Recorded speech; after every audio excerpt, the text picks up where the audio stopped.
Hello there! Welcome to my channel. In this video, I will be talking about my upper blepharoplasty experience. I'm very sorry sa setup natin. Nandito lang talaga ako sa aming corner ng banyo namin dahil natutulog yung aking twins. So, I'm just gonna make this video really fast and I will try my best to make it as informative as possible for you. Today is August 23. I'm 1 month and 3 days post-upper bleph surgery. And gusto ko lang i-share yung experience ko. When I was still deciding na ipagawa yung blepharoplasty, I was also watching tons of videos kung ano yung magiging experience, kung nakakatakot ba, kung okay ba yung results. So, yung personal experience ko, I also thought of documenting and sharing para na rin sa mga interested dyan. Siyempre, if you're watching this video, I know that you are interested sa upper blepharoplasty or gusto nyong malaman kung paano ba siya, magkano ba siya, paano ba yung healing process, etc. So, yun. Lahat yun I will try to share. Before, gusto ko yung pagiging chinita nung eyes ko, pero ayoko yung fact na wala akong eyelid space. Diba, meron namang chinita na merong mga eyelid space. Ewan ko, no, iba yung nadadala, iba yung itsura, mukha ka mas fresh, mukha ka mas awake, mukha ka mas blooming. So yun, gusto ko siyang gawin because I noticed some of the, or most of our Asian celebrities sa Philippines, pinapagawa siya. Hindi siya masyado pinag-uusapan, I don't also know why. If you're gonna do a research kung ano yung before pictures nila sa kung ano yung mga after na pictures ng celebrities, makikita mo yung difference ng eyes nila. Realize ko na, oh, malaki palang difference yung magpaganon ka kasi talagang nagiging mukha kang away. So, in short, matagal ko na siyang gustong pagawa. May story dyan. Before, ipapagawa ko na dapat siya sa Bello din. But then, I found out na buntis ako nung time na yun kay Noxy kasi they do pregnancy test before the procedure. Will be another vlog post kung interested kayong malaman. So, in short, hindi siya natuloy. And then, fast forward to ngayon, 7 years old na si Nox. Pinagawa ko na talaga siya. And this time around, we are currently based in the US. We had a vacation in the Philippines for a month and trinay ko siya isingit. Gustong-gusto ko nga siya ipagawa. I thought it would be impossible with our quick schedule. Kasi, syempre, 1 month lang, paano ko isisingit yung mga requirement. Hindi naman yung requirement, yung mga, kasi meron pa yung initial check-up, may blood works pa yan, may post. Yung itatanggalin nila yung stitches mo after the surgery. So, I never thought na maisisingit ko siya doon sa buong 1 month na nagstay kami sa Philippines. So anyway, nasingit ko siya, no? Nagawan ko siya ng paraan.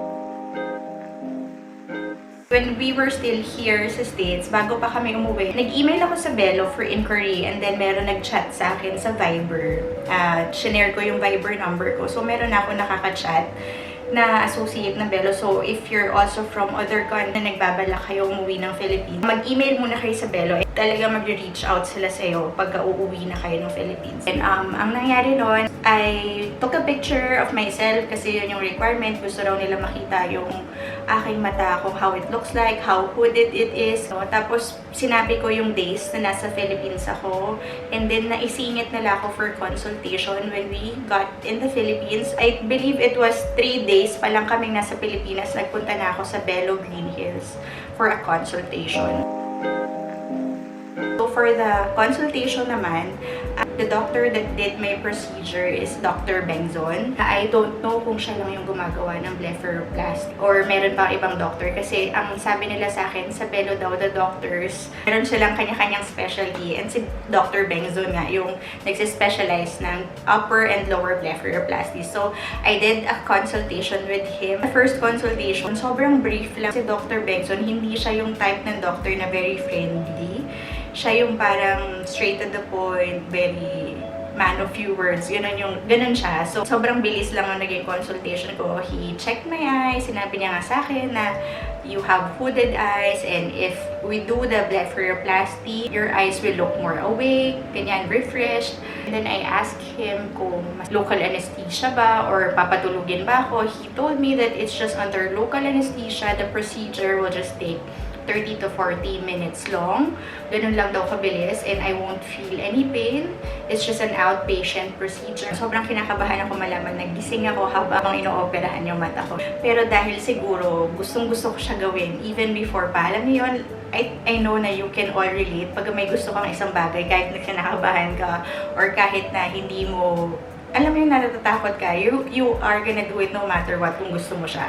And ito yung isang bagay na sige na, pinush ko na siya. Parang na at ease naman ako sa sinabi ni Dr. Bengson that the procedure will be very fast. The recovery is also fast. Yun lang yung mga nasabi niya sa initial consultation. He also told me he wanted to remove just a small skin sa aking upper lids para to create just a natural looking eyes. And yun lang yung naging usapan, no? Hindi niya sinabi kung ano bang peg mo, may gusto ka bang pagaya, walang gano'n. Sinabi niya lang, ako naman, hindi pa rin ako nagre-research. So, oo lang ako ng oo that time. So, okay. Binigyan niya rin ako ng doctor's order for a blood test. The blood test should be on the same week kung kailan ka magpapa-surgery. Dalawang blood test lang naman, yung isa CBC and the other one, nakalimutan ko na eh. Pero dalawang blood test lang yung in-order niya. So, yun lang yung nangyari during the initial consultation. Bigyan niya na rin ako ng surgery date that day ng consultation.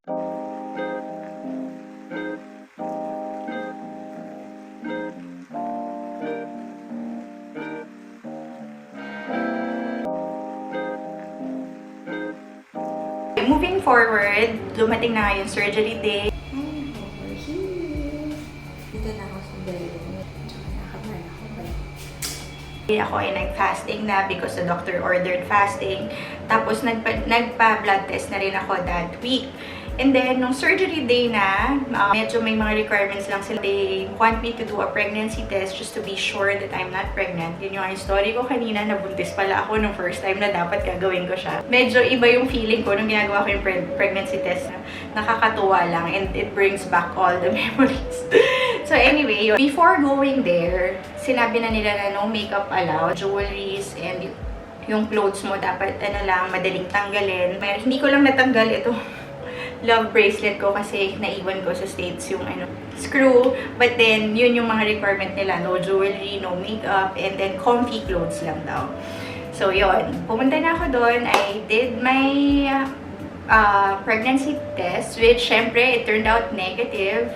And then, they asked me to wash my face. Nakakatuwa nga kasi yung mga facial wash na ginagamit nila doon by Obagi-Zo. So, nakakatuwa, diba? So, anyway, after I washed my face, nag-intay na ako sa doctor again para lang makausap niya ulit ako. When I talked to him, that's when he briefed me kung ano tanggalin na skin. Naglagay siya ng marking sa aking eyes kung saan siya gagawa ng line, something like that. And then also prior to going there, nag-research din ako ng some celebrities in the Philippines na feeling kong nagpagawa sila ng mata. Kasi makikita naman. So, I researched 3 celebrity na pinakita ko yung before and after kay doctor. Una, si Heart Evangelista. Alam ko parang hindi niya inaamin na nagpa-surgery siya, pero I can really see a difference. I'm not sure pero nakita ko yung difference ng mga before and after pictures niya. And then, I also showed yung before and after picture ni Sara Labati. And I think nagsettle ako sa before and after picture ni Ellen Adarna. Kasi yun yung parang gusto kong maging itsura ng eyes ko after the surgery. So, sinabi ko sa doctor na is it possible if i-request ko na ganito yung maging outcome. Kasi nga, yung eyes ko parang same kami na very hooded rin. And then, he told me na it's gonna look good on me. Na magiging okay naman kung yun yung pinili. He assured me na magiging bagay naman din sa akin. Ganun yung route na gawin namin. So, if I were you, if you are going to do your blepharoplasty, I suggest also do your research sa mga before and after pictures na mga gusto mong peg. Alam niyo, yun yung mga tingin yung mga before pictures nila, same kayo ng eyes. Yun yung try nyong i-check or i-research online yung mga pictures nila sa before and after para makita rin ng doctor kung ano yung gusto mong maging outcome ng iyong eyes. So, anyway, sinabi niya nga sa akin na feeling niya magiging bagay naman din sa akin yung ganun. So, we opted for the last celebrity. Sa operating room, very scared and very nervous ako while waiting for the doctor kasi nga hindi ko alam kung ano yung ma-anticipate ko. The whole thing, di ba? Kasi although brief naman ako na maaamoy ko daw yung burn-in kasi they are gonna use laser sa pag-cut ng eyes. So, maaamoy mo yung pagsunog ng skin nila. So, doon medyo natatakot ako yung sound, yung machine na gagamitin nila. So, anyway, nandun na ako, dumating na yung doctor. He did some marking sa eyes ko and I tried to take a picture para makita ko yung marking. And then, looking back, doon ako naging regretful. In a while, you're gonna find out why. So anyway, he did the surgery. He started with my left eye. Nagyan niya ako ng local anesthesia. It's injection siya sa eyelids. Yung pagsundot ng injection, yun yung masakit. Siyempre, di ba, injectionan yung eyes mo. So, masakit yun. Very taste, ganda talaga. Sir nila, there was a moment, nung nagsa-start siya, meron pa ako nag-feel na pain. Although yung pain naman, medyo ano na siya, clouded na siya ng anesthesia. I stopped the doctor, sabi ko, Doc, may feel ba ako na pain? So, naglagay siya again ng anesthesia sa akin. After nun, medyo nawala na yung pain. And then, after my left eye, he did the right eye naman. Yung pinaka-procedure was a smooth procedure. Nagdadasal lang ako na sana mabilis lang matapos. Kasi ang nakakatakot pala during the laser surgery is yung sound ng laser. Sobrang lakas niya. Zzz, gano'n. If you're bothered sa mga sound na gano'n, if you're bothered sa mga, yung mga amoy, maamoy mo talaga na nasusunog yung skin mo, I suggest, tanongin mo sa yung doctor mo kung gusto mo ng tulog ka lang. Kasi nanonood rin ako ng videos ng mga nagpapa-blepharoplasty. Here naman in the States, they are under general anesthesia and sedated sila, so wala silang alam sa buong procedure. Pero yun nga, feeling ko that time, nung ginagawa ko, medyo nagsisisi ako in a way. Kasi parang sabi ko, parang intense pala, no? Kasi naaamoy mo yung skin, tapos naririnig mo yung sounds. Hi! Moving forward, natapos na yung procedure. Put ice pack sa, nagpatong lang sila, hindi yung ice pack na magbibigat, yung gel na icy, pinatong nila sa both my eyes para lang daw mawala yung konting swelling. And then, after that, pinakita na nga yung mirror sa akin dahil sabi ng doctor, oh, magsi-selfie ka na ba? Biniro niya pa ako. So, pinakita na yung mirror, I can see na talagang nagkaroon ako ng eyelid space kasi very swollen siya. Sabi ng doctor that after the swelling, yung eyes mo mas magiging maliit pa yung eyelid. So, yun yung in-assure niya sa akin. And then, after that, wala naman akong masyadong reaction sa yung nakita ko yung eyes ko kasi maga pa nga siya. What can I expect, diba? But then, I had a video clip na pinakita ng nurse yung excess skin na nakuha sa akin. They took more skin sa aking right eye kasi sabi rin ng doctor, although nakita ko rin naman talaga yung document na picture ko before na yung right eye ko mas hooded siya than my left. Ito yung right, ito yung left. Bakit mas malaki yung right? Ganon talaga? Mas malaki ng konti at mas may pads din siya. Ah, kaysa sa left. Ito, meron din siyang Pero pads. normal yun, na minsan hindi even Yes po. talaga. Ito may pads din, kaya na-melt na siya sa laser. Maliliit lang. Okay. The healing process naman, pag uwi namin after the procedure, that's when it is the most painful. And meron naman binigay sa akin and rineseta na gamot, painkiller. And yun yung masakit talaga na part. Parang nawala na kasi lahat ng anesthesia. So parang bugbog na bugbog yung feeling ng eyes ko. At the same time, dun sa stitches, may mga lumalabas na blood talaga. Noong una natakot ako, pero inassure ako ng doctor na normal lang yun, na may konting lalabas na blood. Para nga siya, di ba, na parang wound na clinose lang. First day after the procedure, nawala na yung pain. Hindi ko na kinailangan mag-painkiller. As in, wala na siyang pain. Although, yung pagtitingnan ko yung eyes ko sa mirror, it is really swollen.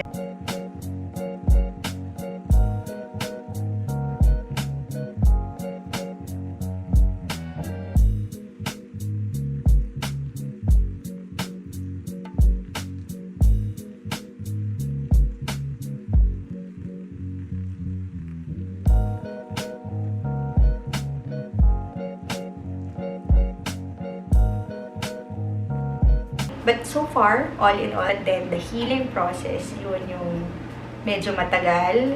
Lalo na, especially in my case, the first week ng procedure, grabe, madugo. Hindi ka pwede mamasyal. Pwede ka mamasyal kasi kaya naman ang katawan mo. But then, you need to wear shades. Ako, nagkaroon kami ng time na meron kami mga reunion sa family ni Peng, sa family ko. I'm just wearing shades kasi may tahi pa yung mata ko. So, yun lang yung mga i-consider nyo pag gagawin nyo to. Yung first week would be intense, stitches yung mata mo. There will be a lot of swelling, a lot of bruising. Yun yung mangyayari sa first week. And then after that, it depends on how your body recovers. Yung iba, nag-heal agad. Ako, so far, medyo matagal ako mag-heal.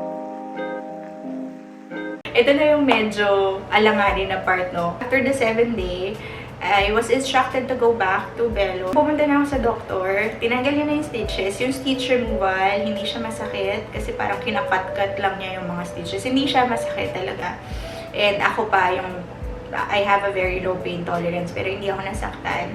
But then after that, he took a picture of my eyes. He told me that my eyes are 70% healed.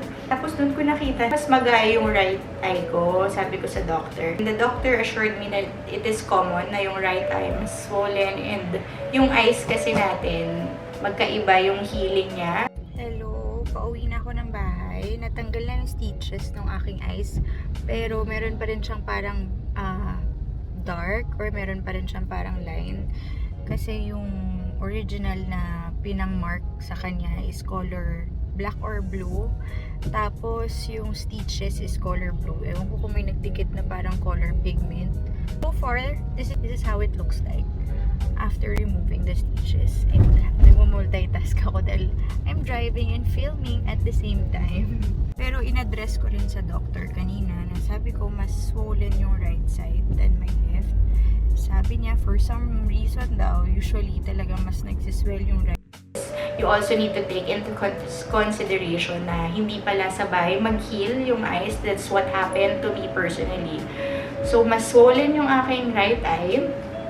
At the same time, hindi siya nagpantay. So, napraning talaga ako dun. And anxious ako kasi paano yun kung hindi talaga siya pantay, kung healed na siya. And then, I talked to the doctor. Sinabi ko yung concern ko. Sabi niya, it is too early to say na hindi siya pantay kasi first week pa nga lang after the Kumbaga, case by case basis siya. Hindi lahat ng patients mag-heal at the same time. And he told me to give myself 3 to 6 months to see the final results ng mata ko. And what I noticed to now that I'm already 1 month post-op, mas merong swelling yung right eye ko than my left eye. Minessage ko yung nurse, pinicture ko yung eyes ko, pinakita ko sa doctor, and then the doctor said to give it at least 3 to 6 more months pa nga. Swollen yung lid ng right eye ko than this one. This one, I feel like may konting swelling pa rin siya. Kasi yung eyes ko is, mabilis nga siya mag-swell, no? Yung parang hindi ako mabilis mag-heal. So, I can really see that it is swollen. Pero hindi ko alam kung if it's healed, pantay ba siya or not. Yung para sa akin, hindi ko napag-isipan before the procedure kung anong gagawin ko kung ganito yung mangyari. Although, syempre, it's all water under the bridge now. Tapos na yun. And all I can do now is wait and see. Tingnan natin kung mag-heal ba siya, kung mawala ba yung swelling niya. Kasi up to now, it's still swollen. I know that I don't have regrets because I've been wanting to do this for a long time. Although I have a few regrets, yun nga, hindi ko siya dinouble check. Yung linagyan ng marking yung eyes ko, I feel like baka nga mas mataas or mas madami yung natanggal nila sa skin. Although that's just my own observation, ha. Hindi ko alam kung it's because of that. I feel like pwede akong mali na if nagkaroon ng problem, they will do a retouch naman after 6 months. And I believe yung babayaran mo lang is yung paggamit ng operating room. So, yun lang yung aking initial plan right now. If ever lang naman na tapos na mag-fully heal yung eyes ko, and hindi pa rin siya even, I will do a retouch after 6 months. Am I happy with the results? Right now, yes, I am happy with the results because I already see the difference na dati talaga, I'm very hooded. Even sa camera, pag nagsasalita ako, I can see na dati, talagang parang maga yung eyes ko ngayon. Medyo mas more on awake na siya. Although, syempre, I'm not yet 100% happy because nga, medyo mas maga pa yung right eye ko or mas matagal mag-heal, mas meron pang swelling yung right eye ko than the left. But then, 95% I can see na umu-okay na siya kasi so far meron naman improvement yung eyes ko, no? So, yun yung important doon. So, that's my personal experience and overall thoughts regarding my blepharoplasty procedure. I'm still waiting for my final results. If you're thinking of doing this, yun lang yung mga things to consider. Again, this is all my personal experience. Iba-iba yung ating recovery. Yun lang. I hope you enjoy this video and I'll see you on my next one. God bless. Bye!